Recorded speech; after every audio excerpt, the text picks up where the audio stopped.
Who's your commander? Good luck. Equip. Move to combat. Resolves. Right. Now, before you attack Does me, anyone have an answer? well played. Good game. Hello everyone, my name is DJ, this is the Jumbo Commander YouTube channel, and the Kaldheim Commander decks have been spoiled today, and so we can find out what is in this product. First off, there are two different decks, and right now you can get both of them from tons of different websites for under $40. So these are great deals, and anywhere between $15 and $20 a piece. Means that we have really low expectations for the types of reprints in here. Instead, we're interested in the new cards and the playability of these decks. All right, I'm looking at these deck lists on MTG Goldfish, but you can find them tons of places. They just have a really good price list down here at the bottom for us to take a look at. I want to start off with Phantom Premonition, and I want to start off with the face card. That's the commander Ranar the Ever-Watchful. 2 white-blue for a 2/3 legendary spirit warrior, flying, vigilance. The first card you foretell each turn costs 0 to foretell, and whenever you exile one or more cards from your hand and or permanents from the battlefield, create a 1/1 white spirit creature token with flying. So the body of Raynard is nothing to be impressed about. 4 mana, 2/3 flying, vigilance, blah. What about that mana reduction? So the first spell for you to foretell every turn costs 0 to foretell. That's a reduction of 2 every single turn. That's not a huge reduction. If you are interested in reducing the cost of your spells, then Grand Arbiter Augustin IV can do that a lot better. It just hits all the colored spells in your deck and can sometimes reduce multiple spells every turn, and it's not just limited to foretell spells. Plus, we are limited in the number of foretell spells we even have because it's only in one set. And some of them are going to be just bombs and amazing, and other ones are going to be like, do I even want this in my deck? And Raynard might be very narrow, you know? So I think that many of you might start off with a foretell deck, but might have this deck morph into something a little bit different. And that's a good place to start, actually, when you're playing Commander. So don't be put off by the fact that I don't like Raynard as a Commander here. I actually really like the idea of starting off with Raynard and building this white-based Exile Tempo deck and then adapting it with new cards and new abilities and still using some foretell shell a little bit. So what about the Spirit generation? Did I just gloss over it? Well, remember, you're only going to get 1 Spirit a turn.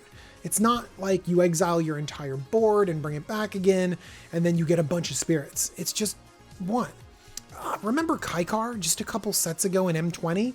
Yeah, Kaikar created a 1/1 white spirit token with flying just every non-creature spell you cast. Mana Rock, get a spirit. You know, another spell, an off to Serum Visions, get a spirit. And lets you cash them in for red mana. So yeah, Kaikar is just outshines this Raynard the Ever-Watchful. But that's okay, you know, this is synergistic. And foretell is a cool mechanic. And actually, let's pause a minute to talk a little bit about foretell and why I like it a lot. In games of Commander, and actually in Magic in general, usually the people that utilize their resources the most, who deploy the most resources, win the game. I know, it's a crazy concept.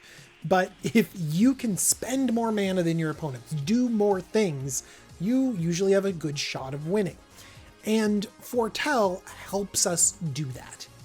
The reason why is because so often in Commander, because we don't have the same consistency in our deck, there's a lot of variance, we're not always able to curve out effectively. We can't always play a 2-drop, 3-drop, 4-drop, 5-drop. And sometimes when we have foretell, we might be able to use that mana more efficiently just to set up for future turns, letting us be really efficient with our mana.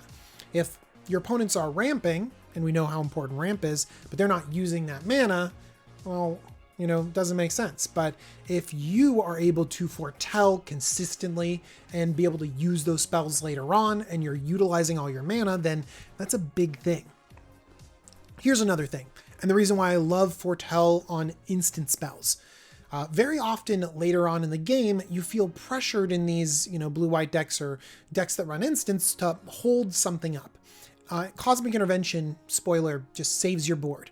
And so you get a good board state and you're like, okay, I just need to hold up Cosmic Intervention or Teferi's Protection or whatever, or else I'm just going to get board wiped and I'm going to die.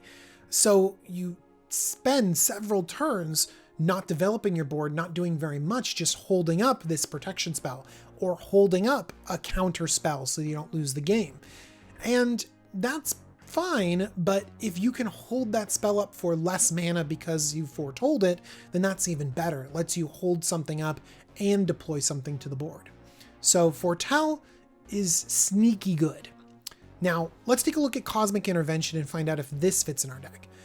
3 and a white for an instant. If a permanent you control would be put into a graveyard from the battlefield this turn, exile instead, return it to the battlefield under the owner's control at the beginning of the next incept.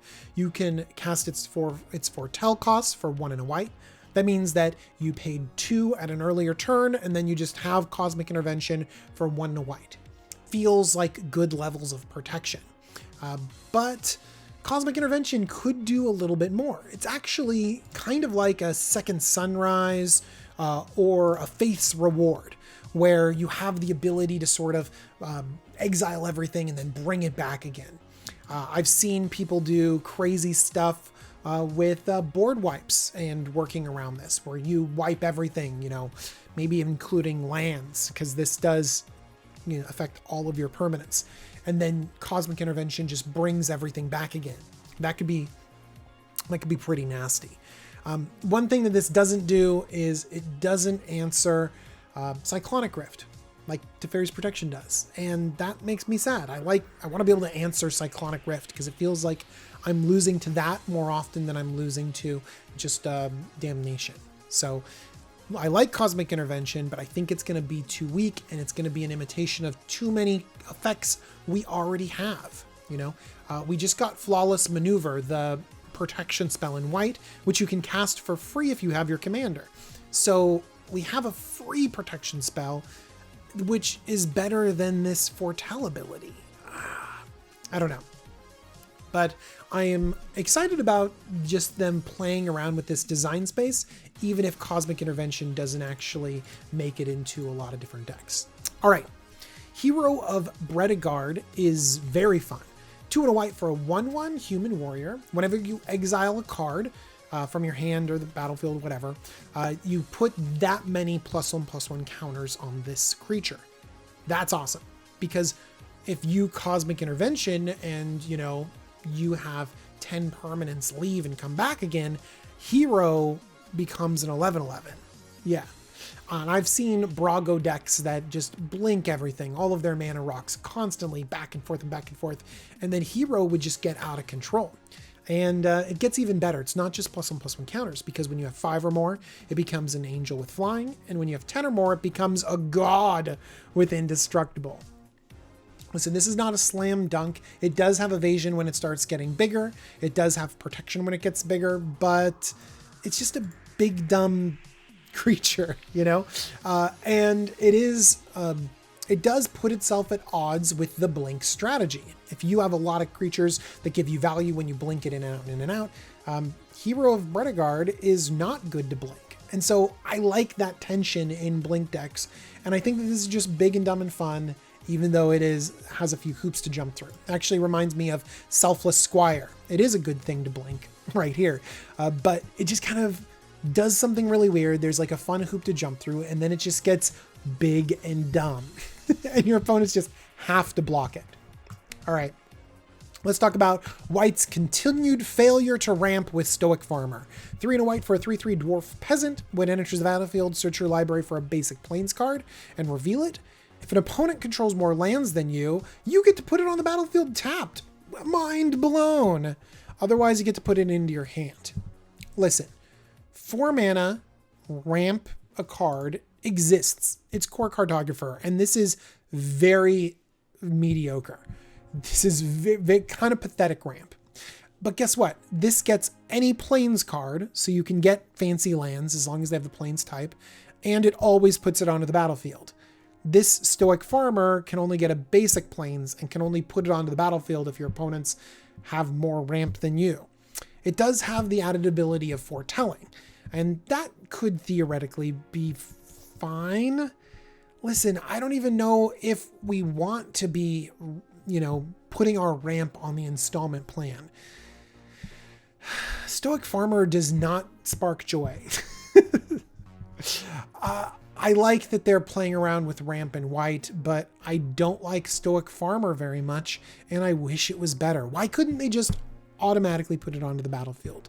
Then I think it would be just an upgrade over Core Cartographer, and I would be like, it's fine, it's average. Now it's just, I don't know, maybe I'm putting too much emphasis on this downside that probably will never exist, but it makes me sad. All right. Sage of the Beyond. Dun dun dun. 5 blue for a 5/5 flyer. Whenever you cast spells from anywhere other than your hand, they cost 2 less to cast. Again, you can foretell this, get it out a little bit faster. So this mana reduction ability is interesting, but what does it really impact? I mean, you could have a lot of different cards cast from a lot of different places. For example, in Kaldheim, we have King Nafi's Betrayal. We have Mnemonic Betrayal for other people's graveyards too. We have Yawgmoth's Will for your own graveyard, and Snapcaster Mage, Thief of Sanity exiles from your opponent's deck. Same thing with Thadadel, exiling those artifacts. So I can kind of imagine a deck where you do a bunch of stealing and then reduce the casting cost of it. That seems kind of interesting. Other than that, it's just a big dumb flyer, and that's fine. We can have some big dumb flyers in the world. Okay, Spectral Deluge is 4 blue for a sorcery. Return each creature your opponents control with toughness X or less, where X is the number of islands you control, and you can play this for 1 blue. So this is the same effect as Scourge of the Fleets, this big old kraken that bounces stuff. And bouncing your opponent's things is usually pretty solid. The problem is that rarely do we have the right number of islands to really make this a true board wipe. I still like the cost of this, the foretell cost. One thing to keep in mind though is that you have to lay it away and then cast the foretell at a later turn. You can't just play this for, exile it and then play it again for 5 instead of 6. So if you draw it and need to use it, it's for 6 mana. This is a budget board wipe in mono blue, and I think I'd be happy to play it in a lot of different decks. Tales of the Ancestors, 3 in a blue, each player with fewer cards in hand than the player with the most cards in their hand will draw cards equal to the difference. And this foretells for pretty cheap. Whenever you have card draw for cheap, it's excellent because it lets you deploy the cards you just drew. Unfortunately, this isn't that great, because you could theoretically have a couple cards in your hand, and when you look at the player that has the most, what's the difference really? Is it like 2 or 3 different cards? Which is fine, but then you're giving cards to everyone else too. One thing to compare it to is that this is not Windfall, where basically you can discard your chaff and then draw up to the amount where, your opponent had a bunch of cards in hand. So I don't know if Tales of the Ancestors is going to help you as much as other people. This could certainly be good in a lot of different decks where you're going to be emptying your hand pretty quickly. When the fewer cards you have, the better Tales of the Ancestors ends up being. It just stinks that you can't, filter away some of the cards that you aren't using with a Windfall effect. And then finally, Ethereal Valkyrie, 4 white-blue for a 4/4. When it enters the battlefield or attacks, draw a card and then exile 1 from your hand face down, and it becomes Foretold, and it reduces its casting cost. If this was a little bit cheaper, I think it would go in a lot of different decks. Unfortunately, just the cost of 6 mana to get it on the battlefield means that drawing 1 card isn't enough. It really needs to draw 2 or even 3. And that means that you have to be assured that you're going to be able to attack with Ethereal Valkyrie to make it better than, I don't know, random Sphinxes out there and Mold Drifters and things like that. And we can't guarantee ourselves that we're going to be always able to attack with Ethereal Valkyrie. So I think that it's not going to be used as often as, some people might want. And that's okay. I still think it's pretty okay. It replaces itself. If it goes unanswered, you could just keep attacking with it, then blink it, and then get another card. I mean, it could be very, very good. So I think Ethereal Valkyrie is excellent, just a little bit too expensive to make it into, commander staple territory. All right, I want to show off a little bit more about this Phantom Premonition deck, show some of the notable cards that you're going to want to pay attention to if you're buying this deck and finding out whether it's worth it. One of the key features whenever you're buying a $15 to $20 deck is looking at the inherent value. And the fact that you can have a Soul Ring coming in at $275, an Arcane Signet just under $3, and Swiftfoot Boots right down here, all easily taken out of this deck and put into other decks. That's amazing. That value is just right there. Also coming in at close to $3, we have this Windfall right here, and it is great to see. It goes in a ton of different decks. It's not like a slam dunk in this deck, but it's very, very solid. I also love the Ghostly Prison. It's a great inclusion here. And then the big money has got to be with this Surtland Elementalist, which is a new card out of the set. So I don't think this $10 price tag is going to stay. I think it's an error.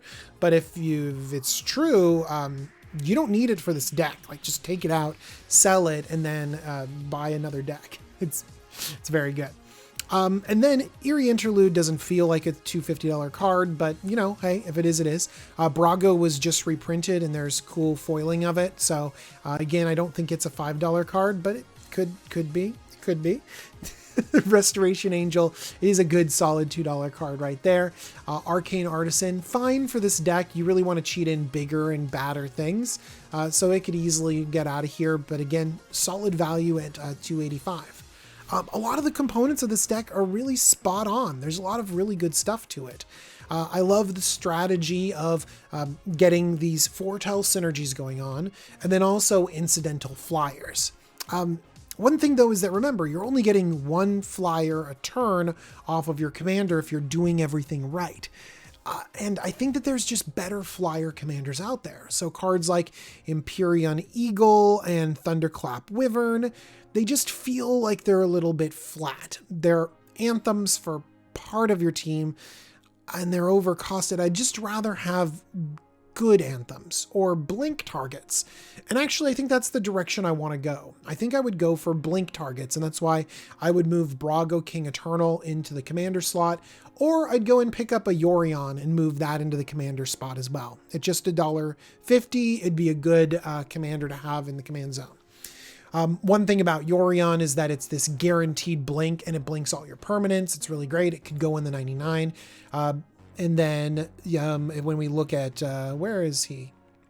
Brago has to be able to deal combat damage, but you can blink things over and over and over again.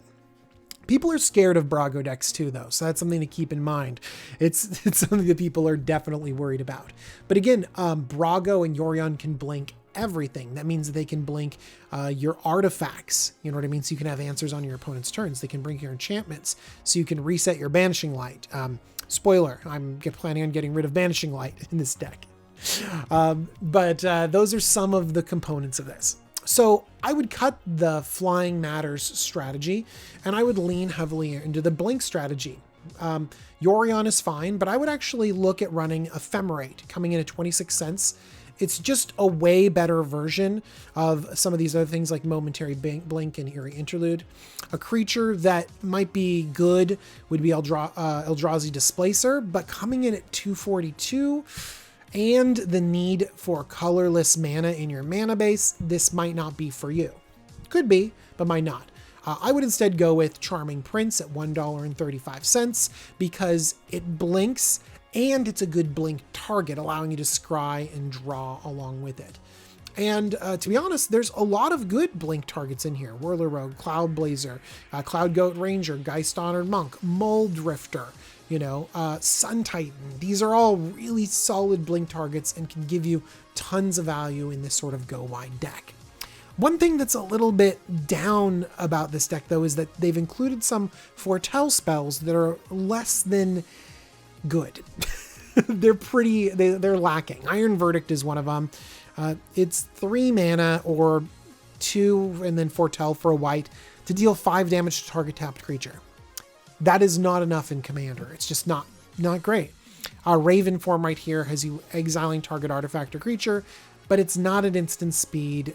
Yeah, it's got foretell, but it gives them a bird. I mean, this removal is just not great. We go up here, and this removal for Return to Dust is just older. You know, Crush Contraband is better, and there's better for this deck right here. So we're seeing that some of our removal is a little bit weaker. Like even Curse of the Swine. It's fine, but it doesn't go into our blink strategy. It just happens to go in. It doesn't even go into our exile strategy either. Like you could run a Path to Exile or Swords to Plowshares. They're not that expensive. In fact, Path to Exile might be like $1.22. Who knows? But I'm not saying that Curse of the Swine is bad. So how do we up our removal? Well, we can stick it on a creature. Amphin Mutineer is just out of Commander Legends. It's 27 cents. It exiles creatures and turns them into Salamander. It has a great Encore ability. You can upgrade all your 1/1s to 4/3s if you blink this a bunch of times, or take out really important creatures of your opponents. We can also look at this Stalking Leonin. This is a really fun card too. It's a little bit more defensive. You play this card for $1. It's a 3/3, and if the chosen opponent attacks you, you exile their creature that's attacking you. You can reset it and pick a different opponent. So whoever's planning on attacking you, you can kind of take them out a little bit. It's good to be defensive in this area a little bit because we are planning on being a tiny bit of defensive with this Ghostly Prison that's already in our deck. We also might want to be defensive by looking at another piece of removal right here, Palace Jailer. This is removal on a Monarch card. It is so good. And this was also reprinted recently in the mystery boosters. And so the price dropped down a little bit on this one. When it enters the battlefield, you become the Monarch. And then when it basically enters the battlefield, exile target creature an opponent controls until an opponent becomes the Monarch. Okay. So one thing that's interesting about Palace Jailer is that you could keep exiling him and blinking him over and over and over again and keep taking out your opponent's creatures until someone takes the Monarch. And if we have things like Stalking Leonin or that Ghostly Prison or a bunch of little 1/1s and chump fodder, it might actually be really difficult for them to give back the Monarch. And so that might end up being really good. There are a lot of really strong Monarch cards here. And if we keep blinking them, we keep becoming the Monarch. And that can give us a lot of value over the course of a game. So, one other piece of removal I like is Elspeth Conquers Death. It's just under $2, and it is one of the best things to blink. It exiles a permanent, so this can hit those pesky artifacts or enchantments. It makes your opponent's spells harder to cast, and then if it happens to go off and you reanimate a creature or planeswalker, just great. But if you blink it, you just keep exiling things over and over again. Notice a lot of the normal things that exile do creatures. Your Mistmoto Witch is a creature. Your Flicker Wisp is a permanent, which is really good. But your Soul Herder is a creature, you know? So you have to figure out which ones can only hit creatures. Like this is Eldrazi Displacer is just a creature. Charming Prince is a creature. Yorion is all the permanents. So knowing how many of these effects you have that can blink a permanent versus blinking a creature could be critical to what you include in this deck. If we remember Return to Dust that I didn't like very much, why not replace it with Active Authority? Coming in at under $2, an enchantment. When it enters the battlefield, exile target artifact or enchantment.